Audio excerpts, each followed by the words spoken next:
lie a lot when it comes to the videos that I'm gonna make and when I'm going to make them, and I'm sorry for that.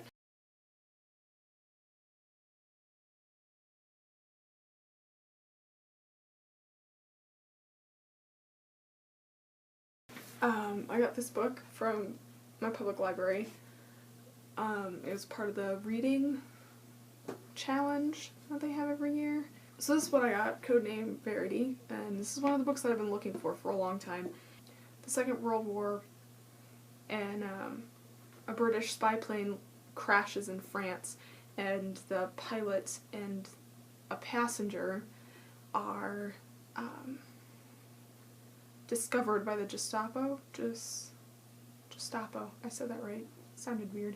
And so Verity has the opportunity to give herself up and reveal her mission, or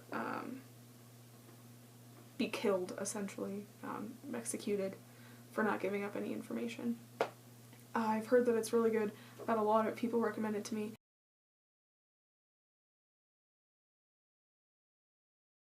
Door on the Wall by Marguerite D'Angeli, and I really like this book. It's pretty short. I mean, it's got 121 pages. There are pictures, pretty large pictures, so it's even less than that of actual reading. The book is recommended for kids age 13 and up, based not off the content, but off the reading level. It's a children's historical novel about a boy who wakes up and he can't move his legs, and he can't get out of bed, and it's during, don't know what year it is, but it's during the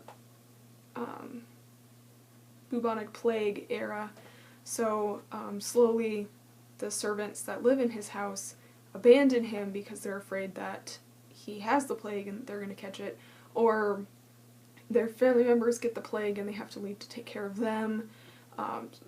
Most of the servants do die from the plague. His dad is, I believe, fighting in the war, and his mom has gone to assist the queen. So he's home alone, and I think he's home alone for like a day. I don't know, it's not very long. And this monk comes. I think his maid had told the monastery that he needed help, and this monk comes to get him and take him to the monastery, and then one of his father's knights will take him to his father, to the king, and where he can be reunited with his family and get the medical treatment that he needs. There is a nice background at the beginning for people who need a refresher course, or quite honestly don't understand what's going on. He's kind of a spoiled brat at the beginning of the book, but along the way, Brother Luke, the main monk in the story, takes care of him and teaches him patience and love and, you know, friendship and what supporting yourself and supporting others means. The characters, it's not a big problem, but the characters just seemed very extreme. So Robin was extremely annoying and selfish at the beginning of the novel, and Brother Luke, throughout the whole novel, he doesn't change very much. He's more of a static character. He's extremely calm. Like, there is nothing that Robin can do through the whole trip, the whole book, that would irritate him. So, as far as it being a good children's book,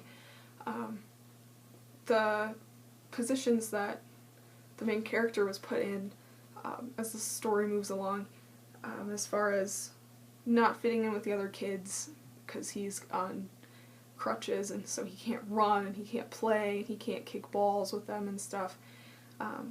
That's nice. That's a thing that all children will go through. Every kid will always feel at one point in their life that they do not fit in with everybody else. And the fact that he was able to overcome that and say that, yes, I am different from everybody else, so what? I'll just learn how to use my crutches or my disability to play with them in a different way. I talked about how Brother Luke is static. Yeah, he's pretty static. He doesn't change. He's more there to support Robin through all of his changes, so he doesn't need to he himself doesn't have problems that he needs to work on. Robin, however, does. So like I said at the beginning, he was very selfish, and he expected everyone to do everything for him, and he didn't understand how to take care of himself. And then, under the tutoring of Brother Luke, he learns what it is to be a man, and how to care for yourself and others, and sacrifices that need to be made for the greater good as opposed for just for yourself. Brother Luke has a phrase that he says repeatedly throughout the novel about you only have to walk down the wall, like when you're walking down a path and you hit a wall, you only have to follow the wall and you'll find a door. So you can always find your way around something, and that's where the title for the book, The Door on the Wall, comes from. Along with the pictures in the book, this is a particularly kind of creepy one, the diction and the imagery that Marguerite d'Angely uses, it surpasses my expectations as far as a children's novel goes. It's just flowery. It's not flowery, it's just very detailed and ornamental. There's a time when she's just describing the gardens, and she goes through each flower, like each wildflower, and describes their color and the texture of the flower, and it really brings the mental image into the reader's mind. The book was great overall, just amazing as children's books go. I think the author did a very good job. She definitely knows what she's doing. So at the end of the novel, Brother Luke is talking to Robin after he's accomplished all of his stuff, and he tells him, "Thou art here, Sir Robin, safe with all thy loved ones. 'Tis the feast of Christmas, and thou hast found thy door in the wall." And that was really nice. It was a nice ending to include that phrase in there with all the meaning behind it. That he finally found his way around all of his obstacles, and he learned all of the teachings that Brother Luke was trying to hammer into his head the whole time. So that's it for me today. The August/September-y book haul and the Door on the Wall video.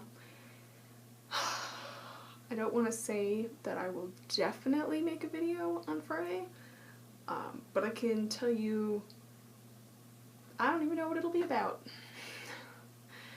I can tell you that it will be a book that I do have a written review for on HubPages. However, I will attempt to make a video this Friday to make up for all of my badness, and hopefully that'll work out. If it doesn't, don't hate me. Okay, you can hate me a little bit, but it might not be my fault. So that's it for at least this week, or last week. Shut up, Facebook. Shut up, phone.